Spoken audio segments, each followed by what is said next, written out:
Amada iglesia, ¿cómo están? Qué bendición poder compartir nuevamente con ustedes.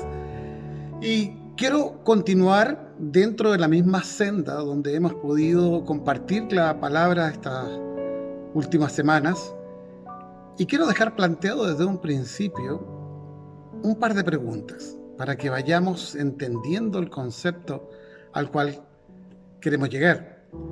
Entonces, para ello, vamos a compartir un par de preguntas. Y la primera sería, ¿podemos saber la voluntad de Dios de una manera clara y precisa? ¿O podemos además saber la voluntad de Dios según la Biblia para no equivocarnos? Es parte de lo que vamos a ir entendiendo y siendo instruidos por nuestro Señor con su palabra. Mientras, traiga su Biblia, siempre es muy importante. Nadie y ningún soldado va a la batalla sin su arma. Y nosotros tenemos que dar esta guerra espiritual en la cual estamos. Porque, créame, iglesia, la iglesia siempre va a estar bajo ataque del enemigo. Vamos a orar. Padre, bendito Señor, gracias por este tiempo sublime que usted nos regala. Señor, gracias porque podemos entronarle, porque hemos entendido en nuestro corazón cuánto le amamos. Y no porque seamos buenos, sino que porque usted nos amó primero. Padre, quédese con nosotros. Bendiga a cada uno de los que están escuchando, Señor, y hábleles a cada uno de ellos. Y bendiga a nuestras familias, bendiga a nuestros hogares, Señor, para que todo sea hecho según como usted quiera que sea hecho. Gracias, Padre bendito, en el nombre poderoso de su Hijo Jesús. Amén. Amén. Entonces, su Biblia a mano. Y vaya por favor al Nuevo Testamento y al libro de Hechos. Y vamos a quedarnos en el capítulo 9, entre los versículos 1 y 19. Vamos a ir tomando versículos entre este tramo, por favor, para que usted lo tenga ahí apartado. Capítulo 9, versículos 1 al 19. Y aquí vamos a poder ser instruidos y vamos a poder ver qué fue lo que ocurrió en este viaje, en este trayecto en que Saulo de Tarso, en su camino a Damasco, tuvo un cambio tremendo. Pues bien, así que usted ya conoce, ya sabe en qué sección de la Biblia vamos a estar. Entonces, tal cual yo le comentaba recién, Saulo de Tarso salió en dirección a Damasco y en medio del camino se le apareció nuestro Señor. Entonces, ante esa situación, Saulo de Tarso hizo dos preguntas muy importantes que cualquier hombre debe hacer ante una situación como esa. Su primera pregunta fue, ¿quién eres, Señor? Y la segunda fue, ¿qué quieres que yo haga? Entonces aquí de plano nos encontramos ante una situación. Dios le entrega una orden y le dice a Saulo lo que debe hacer. Pero fíjese, esto se cumple en cada uno de nosotros cuando escuchamos la voz de nuestro Señor. Dios no nos ha llamado ni nos va a llamar para que andemos en medio de la oscuridad. Así es. Cuando Él nos habla directamente, la oscuridad en nuestra vida termina. Es por eso que es importante escuchar la voz de Dios. El deseo de Dios es que nosotros seamos enseñados en todo lo que debamos hacer. Y para eso vamos siempre a corroborarlo con la palabra que está en la Biblia. En el Salmo 37, 23 dice, por Jehová son ordenados los pasos del hombre, y Él aprueba su camino. Entonces, Señor, ordena nuestros pasos, por favor. Guía y moldea nuestra vida. Entonces, Dios es nuestro Padre y Él ordena y controla todas las cosas. Abramos entonces nuestros ojos, abramos nuestros ojos para saber siempre quién es el que está dirigiendo nuestros pasos, y ese debe ser siempre nuestro Señor, el Salvador. Y aún más, el Espíritu Santo en nosotros. Gracias, Señor, porque Él hablará y dará testimonio de Dios en nuestro corazón. Cuando logramos entender sobre la voluntad de Dios, podemos empezar a dejar más de alguna tradición comentada en la iglesia. En la iglesia hay varias tradiciones que, sin quererlo, muchas veces tergiversan lo que Dios quiere. Podríamos decir que son quimeras, cosas no exactas, no verdades, son tradiciones. Y vamos a ir develando algunas quimeras sobre la voluntad de Dios que debemos sacar de nosotros o sencillamente destruirlas. Vamos entonces con una de ellas, y es algo así. Dios te da un mapa para que encuentres el camino. Es una buena frase, pero la perfecta voluntad de nuestro Señor para nuestra vida no es entregarnos un mapa, es tener una relación con nosotros. Si usted mantiene, hermano mío, iglesia amada, si usted mantiene una relación con Dios, Dios mismo le va a guiar paso a paso en su vida. ¿Habrá algo mejor que aquello? El mapa, nada. La dirección de nuestro Señor, todo. Entonces, vamos entonces a corroborarlo con la palabra que está en la Biblia y vamos al libro de Romanos 8:14. ¿Y qué encontramos ahí? Porque todos los que son guiados por el Espíritu de Dios son hijos de Dios. Sí, Señor, guíanos, porque queremos ser tus hijos siempre. Y otra quimera, otro cuento que está por ahí siempre dando vueltas, es que Dios quiere moldearte y al hacerlo, tu vida se vuelve algo casi imposible. Nada más lejos de la realidad. Algunas personas cuando empiezan a venir a la iglesia o piensan en que van a empezar a venir, empiezan a sacar cuentas antes de tiempo y dicen, uy, si yo empiezo a conocer de Dios, voy a conocer su voluntad sobre mi vida. Y mi vida ya no será vida. No es lo que yo creo que debe ser mi vida. Entonces piensen en la dirección, en la corrección de Dios. Él va a moldear mi vida de esta forma y la verdad es que me va a hacer la vida a cuadros, me la va a hacer imposible. Yo no voy a ser feliz. Pero seamos claros. Dios no nos quiere hacer la vida imposible. Dios quiere que tengamos una vida recta, correcta. Y para eso, sin duda, que va a sacar lo que ha hecho de nuestra vida un lugar para el pecado. Así es que en Dios nuestra vida va a ser feliz. Ahora, ¿cómo podría ser Dios feliz si nos hiciera sufrir todos los días? ¿Qué corazón, qué cabeza podría alojar tal terminología, tal final? Entonces, hagamos el sencillo análisis. Si usted y yo supiéramos que venir a la iglesia sería casi un castigo de todos los días, ¿quién vendría a la iglesia? ¿Qué necesidad habría de venir a la iglesia? Entonces no, dejémoslo muy claro, estipulado, dicho y establecido. No debemos temer a la dirección de la voluntad de Dios. Todo lo contrario. La voluntad de Dios es lo que quisiéramos tener si supiera lo suficiente para quererlo. El análisis anterior es de alguien que no conoce a Dios. Usted quiere la dirección de Dios cuando lo conoce y cuando lo quiere. En el Salmo 40, capítulo 40, versículo 8, dice, me agrada, Dios mío, hacer tu voluntad. Tu ley la llevo dentro de mí. Pero, ¿qué mejor podría ser? Entonces vamos a sumar otra más. Sumemos otra mentirilla que anda dando vuelta por ahí y dice, Dios le habla solamente a aquellos que tienen liderazgo o a los que tienen influencia. Y hay algunos más que dicen, bueno, y solamente a los pastores también. Y eso es una tremenda mentira. ¿Cuántas veces no hemos escuchado esto? Dios le habla porque es cercano al pastor, porque es un líder, porque coordina, porque canta, pero la absoluta verdad es que Dios tiene una voluntad para cada uno de nosotros.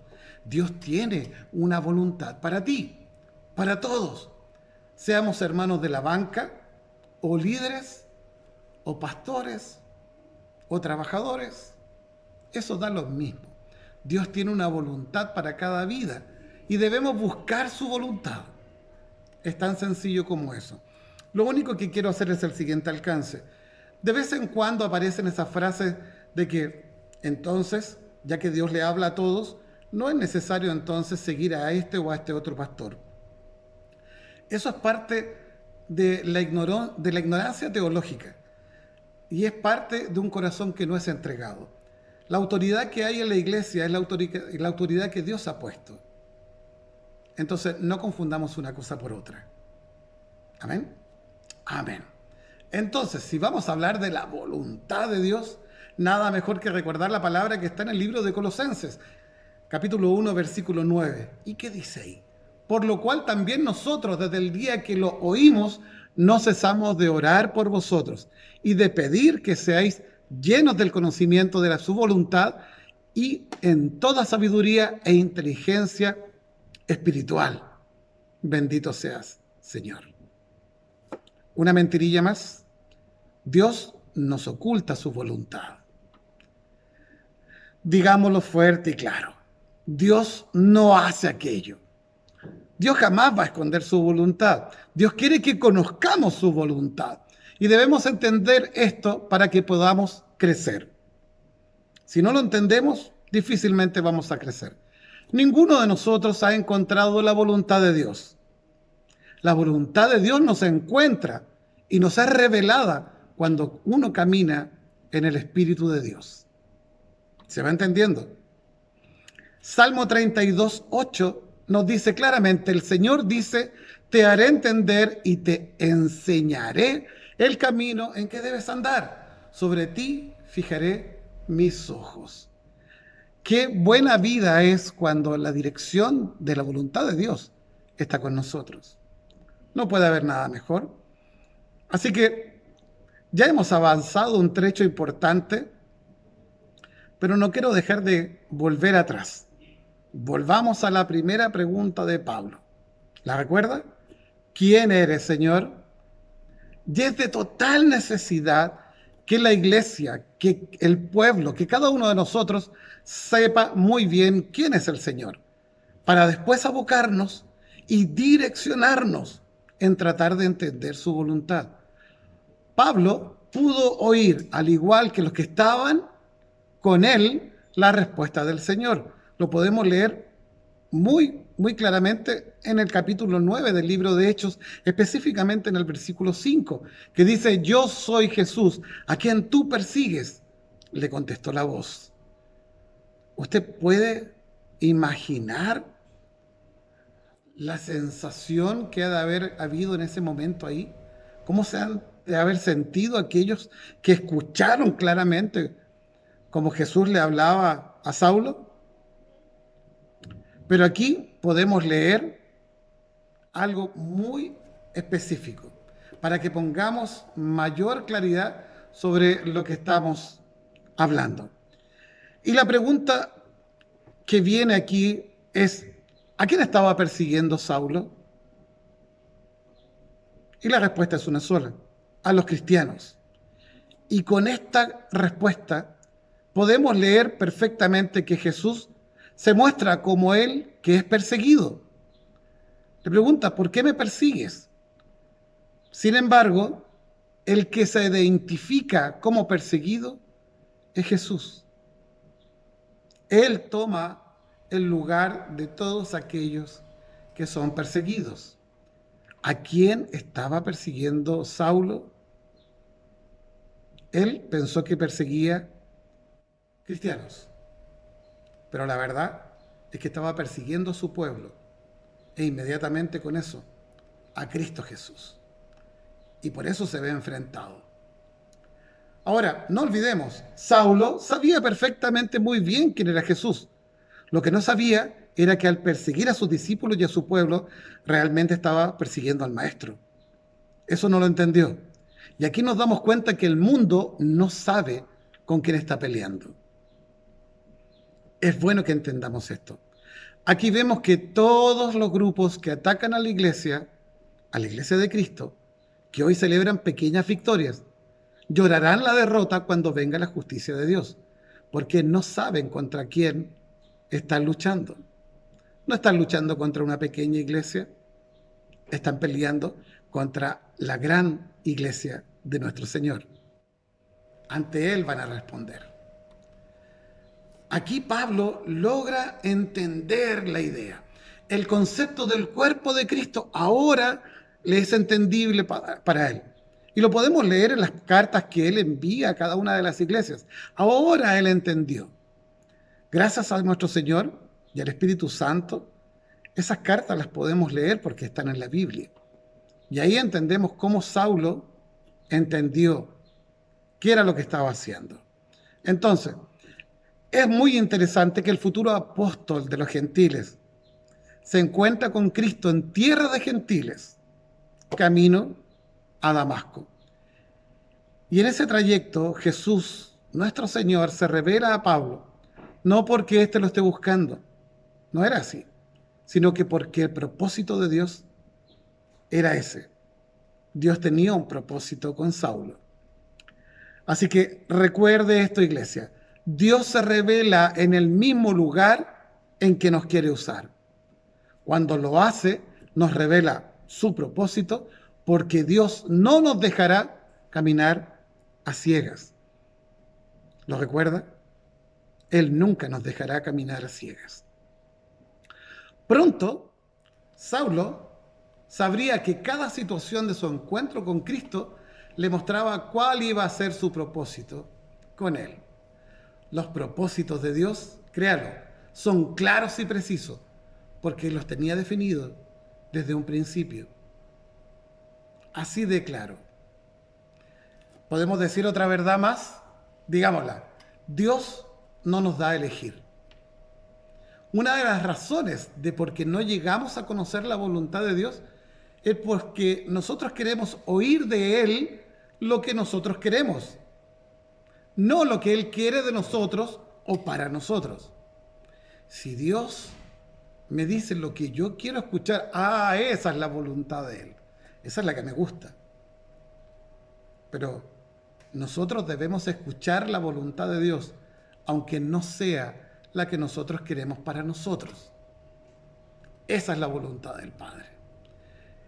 Y entonces sigamos avanzando ahí en el libro de Hechos, capítulo 9, versículo 6. ¿Y qué leemos ahí? Levántate y entra en la ciudad, y allí se te dirá lo que tienes que hacer. Dios no lo dice todo de una sola vez. ¿Por qué? Porque lo primero se asegura de que entendamos quién es Él y quién soy yo. La tremenda diferencia que hay entre Dios y yo.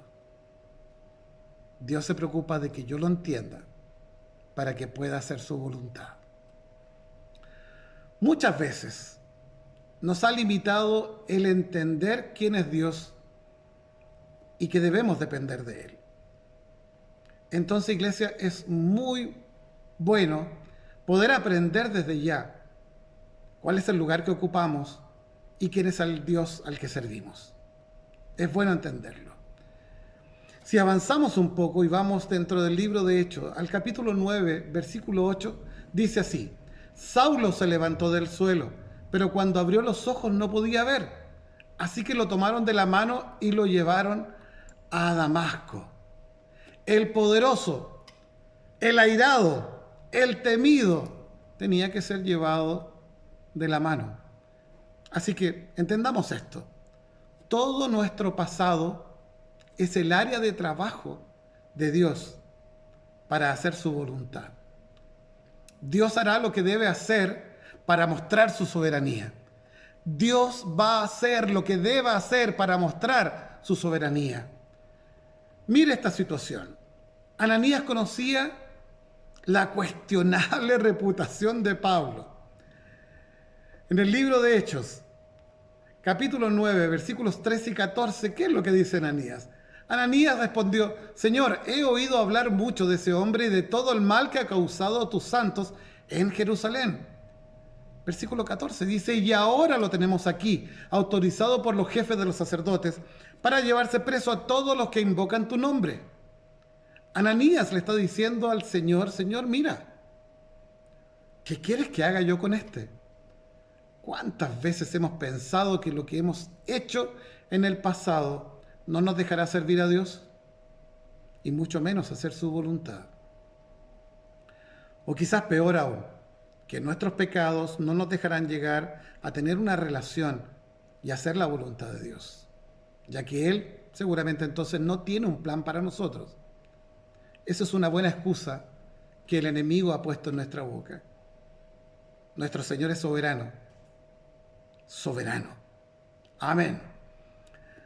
Hechos 9:15. Dice así: Ve, insistió el Señor, porque ese hombre es mi instrumento escogido para dar a conocer mi nombre tanto a las naciones y a sus reyes como al pueblo de Israel. Hacer la voluntad de Dios tiene un precio, por supuesto que lo tiene, y es bueno que la iglesia esté dispuesta a pagar ese precio. Hechos 9:16, porque yo le mostraré cuánto le es necesario padecer por mi nombre. Dios usa lo celestial y lo terrenal para enseñarnos su voluntad. Así que Dios envió a Ananías. Y también Dios puede enviar a personas de Dios para que confirmen la voluntad de Dios para ti. Hay que estar atentos, hay que estar orando, hay que estar clamándole a Dios para que Él avive el fuego que Cristo ha puesto en nosotros, que el Espíritu de Dios ha puesto en nosotros. Así que estos siempre serán asuntos con los que Dios te ha estado inquietando o que Él ya te ha estado hablando. Es importante que nosotros tengamos nuestro oído espiritual atento a lo que Dios nos quiere hablar. En Hechos 9:17 dice así: fue entonces Ananías y entró en la casa y poniendo sobre él las manos, miren lo que hizo Ananías, él pone sus manos sobre Saulo. Le dice: hermano Saulo, el Señor Jesús, que se te apareció en el camino por donde venías, me ha enviado para que recibas la vista y seas lleno del Espíritu Santo. Ese mismo Espíritu Santo habita en usted y en mí y en cada uno de nosotros y nos guía para hacer la voluntad de Dios. Gracias, Señor. Si vamos a la palabra que está en el libro de Juan, capítulo 16, versículo 13, ahí podemos leer: pero cuando venga el Espíritu de la verdad, Él los guiará a toda la verdad, porque no hablará por su propia cuenta, sino que dirá solo lo que oiga y les anunciará las cosas por venir. Ese mismo Espíritu nos da la sabiduría. Notemos lo siguiente. Pablo comienza a predicar en las sinagogas que Jesús es el Hijo de Dios. Lo podemos ver en el libro de Hechos capítulo 9, versículo 20. ¿Y de dónde viene esa sabiduría? Conocimiento se aprende mirando a nuestro alrededor. Ahí hay conocimiento. Pero la sabiduría viene por mirar hacia arriba, hacia nuestro Señor.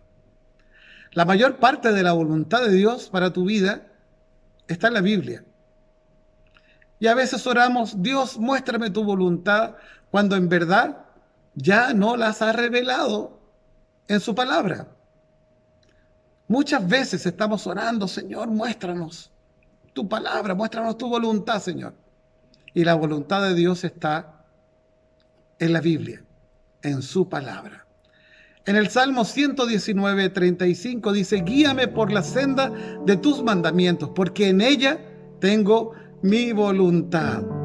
La forma de conocer la voluntad de Dios para el resto de tu vida, iglesia, es hacer la voluntad de Dios ahora mismo. Ahora, no hay más tiempo que perder. Obedece lo que ya sabes en tu corazón. Nuestro Señor reina en tu corazón. Si tu corazón está interesado en conocer la voluntad de Dios para tu vida, es necesario que volvamos a hacer las preguntas que hizo Saulo y que le llevaron a hacer Pablo. ¿Se va entendiendo, iglesia? Hay un precio que pagar. Hay un camino que recorrer. Hay un aprender, no solamente de conocimiento, Busquemos la sabiduría que viene de lo alto. Dispongamos de un corazón que está dispuesto a conocer de nuestro Señor y a tomar con valentía la posibilidad cierta de pagar un precio por ser llamados aquellos cristianos. El mundo no va a dejar de atacar a la iglesia y usted es parte de la iglesia. Tome su lugar. Es tiempo que la iglesia abra sus oídos espirituales y vaya a los pies del Señor y clame por un avivamiento. Sin avivamiento, la iglesia no va a surgir. Porque sin el avivamiento de Dios, el fuego se va a ver apagado. Y eso es terrible. Así es que clamemos juntos para que el Señor traiga avivamiento sobre su iglesia y sobre el corazón de cada uno de los que aman su palabra. Vamos a orar. Padre, bendito Señor, gracias por esta palabra. Señor, tomamos esta palabra y te rogamos, Señor, que nos sigas preparando. Sigue poniendo en nosotros, Señor, tu voluntad. Que seamos aquellos, Señor, que necesitan día a día de leer tu bendita palabra, de entenderla, Señor, y de buscarte en oración. Porque, Señor, necesitamos tu palabra. La iglesia necesita de tu palabra, Señor. Y tú harás tu perfecta voluntad en cada uno de nosotros. Y será bueno y perfecto, porque será hecho por ti. Gracias, Padre bendito. Todo honor y toda gloria a tu nombre. En el nombre poderoso de su Hijo Jesús. Amén. Bendiciones, iglesia. Que el Señor esté con cada uno de ustedes. Que el Señor bendiga su semana, a su familia, a todos aquellos que ustedes aman. Estén siempre bendecidos por nuestro Señor. Bendiciones.